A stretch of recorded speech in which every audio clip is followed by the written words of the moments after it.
ವೀಕ್ಷಕರೇ, ಕಲ್ಪತರು ನ್ಯೂಸ್ಗೆ ಎಲ್ಲರಿಗೂ ಆತ್ಮೀಯವಾದ ಸ್ವಾಗತ. ಚಾಮುಂಡಿ ಬೆಟ್ಟದ ಬಳಿ ವ್ಯಕ್ತಿ ಹತ್ಯೆ, ರೌಡಿ ಚಟುವಟಿಕೆಗಳನ್ನು ಮಟ್ಟ ಹಾಕಲು ತೇಜಸ್ವಿ ಆಗ್ರಹ.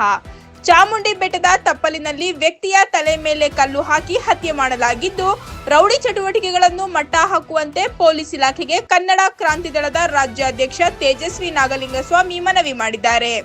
ಮೈಸೂರಿನ ಚಾಮುಂಡಿ ಬೆಟ್ಟದ ತಪ್ಪಲಿನಲ್ಲಿ ವ್ಯಕ್ತಿಯ ತಲೆ ಮೇಲೆ ಕಲ್ಲು ಹಾಕಿ ಬರ್ಬರವಾಗಿ ಹತ್ಯೆ ಮಾಡಿರುವ ಘಟನೆಯನ್ನು ಕನ್ನಡ ಕ್ರಾಂತಿ ದಳ ರಾಜ್ಯಾಧ್ಯಕ್ಷ ತೇಜಸ್ವಿ ನಾಗಲಿಂಗಸ್ವಾಮಿ ತೀವ್ರವಾಗಿ ಖಂಡಿಸಿದ್ದಾರೆ. ಕೆಲವು ತಿಂಗಳುಗಳಿಂದ ಮೈಸೂರಿನಲ್ಲಿ ಶಾಂತಿ ಸುವ್ಯವಸ್ಥೆ ಕಾಪಾಡುವ ನಿಟ್ಟಿನಲ್ಲಿ ಪೊಲೀಸ್ ಇಲಾಖೆ ಯಶಸ್ವಿಯಾಗಿ ಕಾರ್ಯನಿರ್ವಹಿಸಿತ್ತು. ಆದರೆ ಈಗ ಮತ್ತೆ ರೌಡಿ ಚಟುವಟಿಕೆಯಿಂದ ಜನರಲ್ಲಿ ಆತಂಕ ಉಂಟಾಗಿದೆ ಎಂದು ತೇಜಸ್ವಿ ನಾಗಲಿಂಗಸ್ವಾಮಿ ಹೇಳಿದ್ದಾರೆ.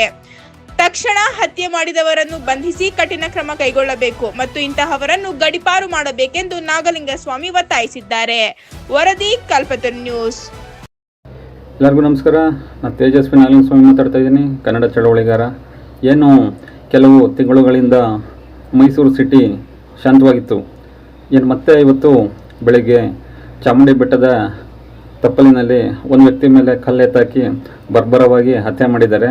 ನಾನು ನಮ್ಮ ಪೊಲೀಸ್ ಇಲಾಖೆಗೆ ಮನವಿ ಮಾಡ್ಕೊತಾ ಇದ್ದೀನಿ, ಯಾರು ರೌಡಿ ಶೀಟರ್ಗಳಿದ್ದಾರೆ ಮತ್ತು ಯಾರು ಅವರ ಸಹಚರಗಳಿದ್ದಾರೆ ಅವ್ರ ಮೇಲೆ ಸೂಕ್ಷ್ಮವಾಗಿ ನೀವು ಗಮನ ಹರಿಸಬೇಕು.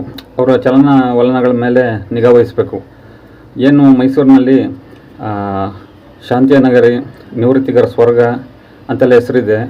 ಏನು ನಾವು ಕಳೆದ ಕೆಲವು ತಿಂಗಳುಗಳಿಂದ ನೋಡಿದ್ದು ಡ್ರಗ್ಸ್ ಆಗಲಿ ಮತ್ತು ಇನ್ನೊಂದು ವಿಚಾರಗಳಿಂದ ಮೈಸೂರು ಹೆಸರುವಾಸಿಯಾಗಿತ್ತು. ಅದನ್ನೆಲ್ಲ ನಮ್ಮ ಪೊಲೀಸ್ ಇಲಾಖೆ ಸಮರ್ಪಕವಾಗಿ ನಿಭಾಯಿಸಿ ಅದನ್ನೆಲ್ಲ ಕಡಿವಾಣ ಹಾಕಿದ್ದಾರೆ.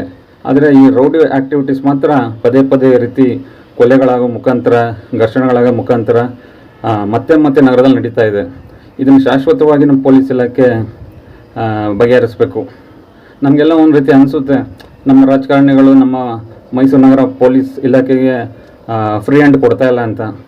ನಾನು ನಮ್ಮ ರಾಜಕೀಯದವ್ರಿಗೂ ಮನವಿ ಮಾಡ್ಕೊತೀನಿ, ಯಾರ್ಯಾರು ಮುಖಂಡರುಗಳಿದ್ದಾರೆ, ನೀವು ಇಂಥ ವಿಚಾರದಲ್ಲಿ ಯಾರು ಈ ರೀತಿ ಗುಂಡಾಗಿರಿ ಮಾಡ್ತಾರೆ ಮತ್ತು ಅಂಥವ್ರ ಮೇಲೆ ನೀವು ಸಪೋರ್ಟ್ ಮಾಡಬೇಡಿ. ನಮ್ಮ ಪೊಲೀಸ್ ಇಲಾಖೆಗೆ ಫ್ರೀ ಹ್ಯಾಂಡ್ ಕೊಡಿ. ಯಾರು ಸಮಾಜಘಾತಕ ಶಕ್ತಿಗಳಿದ್ದಾರೆ ಅವ್ರನ್ನ ಮಟ್ಟ ಹಾಕೋ ನಿಟ್ಟಿನಲ್ಲಿ ನಮ್ಮ ಪೊಲೀಸ್ ಇಲಾಖೆ ಸಮರ್ಪಕವಾಗಿ ಕೆಲಸ ಮಾಡ್ತಾಯಿದೆ. ಅವ್ರಿಗೆ ನೀವು ಸ್ವತಂತ್ರ ಕೊಟ್ಟಾಗ ಇಂಥ ಯಾವುದೇ ರೌಡಿಗಳು ಕೂಡ ಬಾಲ ಬಿಚ್ಚಿದಿರಂಗೆ ನಮ್ಮ ಪೊಲೀಸ್ ಇಲಾಖೆ ಮಾಡ್ತಾರೆ. ಏನಿವತ್ತು ನೋಡಿದೆ, ಅದು ಏನು ಕಾಡು ಚಾಮುಂಡಿ ಬೆಟ್ಟದ ಕೆಳಗಡೆ ತಲೆ ಮೇಲೆ ಕಲ್ಲ ಎತ್ತಾಕಿ ಸಾಯಿಸಿದ್ದಾರೆ ಆ ವ್ಯಕ್ತಿನ. ಕೂಡಲೇ ಯಾರು ಆ ಘಟನೆ ಮಾಡಿದ್ದಾರೆ ಅಂತ ದುಷ್ಕೃತ್ಯನ ಅವ್ರನ್ನ ಕೂಡಲೇ ಪೊಲೀಸ್ ಇಲಾಖೆ ಬಂಧನ ಮಾಡಬೇಕು. ಮತ್ತು ಈ ರೀತಿ ಘಟನೆಗಳಾಗದಿರೋ ರೀತಿ ಅವ್ರಿಗೆ ತಕ್ಕ ಕಠಿಣ ಶಿಕ್ಷೆ ಕೊಡಬೇಕು. ನಮಗೆ ವಿಶ್ವಾಸ ಇದೆ, ನಮ್ಮ ನಗರ ಪೊಲೀಸರವರು ಈ ರೀತಿ ಘಟನೆಗಳನ್ನ ತಡೀತಾರೆ, ಶಾಂತಿ ಸುವ್ಯವಸ್ಥೆ ಕಾಪಾಡ್ತಾರೆ ಮೈಸೂರು ನಗರದಲ್ಲಿ ಅಂತ ನಾನು ರಾಜ್ಯ ಸರ್ಕಾರಕ್ಕೆ ಈ ಮೂಲಕ ಮನವಿ ಮಾಡ್ಕೊತೀನಿ. ಯಾರ್ಯಾರು ಈ ರೀತಿ ಗೂಂಡಾಗಿರಿ ಮಾಡ್ತಾರೆ, ರೌಡಿ ಆ್ಯಕ್ಟಿವಿಟೀಸ್ ಮಾಡ್ತಾರೆ, ಅವ್ರನ್ನೆಲ್ಲ ತಕ್ಕ ಶಿಕ್ಷೆ ಕೊಡಿಸ್ಬೇಕು. ಏನು ಹೆಚ್ಚು ಯಾರ್ಯಾರು ಜನಗಳಿಗೆ ಎದುರಿಸ್ತಿರ್ತಾರೆ, ಹೆಚ್ಚಾಗಿ ಪ್ರಕರಣಗಳಿರುತ್ತವೆ ಅಂಥವ್ರನ್ನ ನಮ್ಮ ಜಿಲ್ಲೆಯಿಂದನೇ ಗಡೀಪಾರು ಮಾಡಬೇಕು ಅಂತ ಈ ಮೂಲಕ ಮನವಿ ಮಾಡ್ಕೊತಾ ಇದ್ದೀನಿ.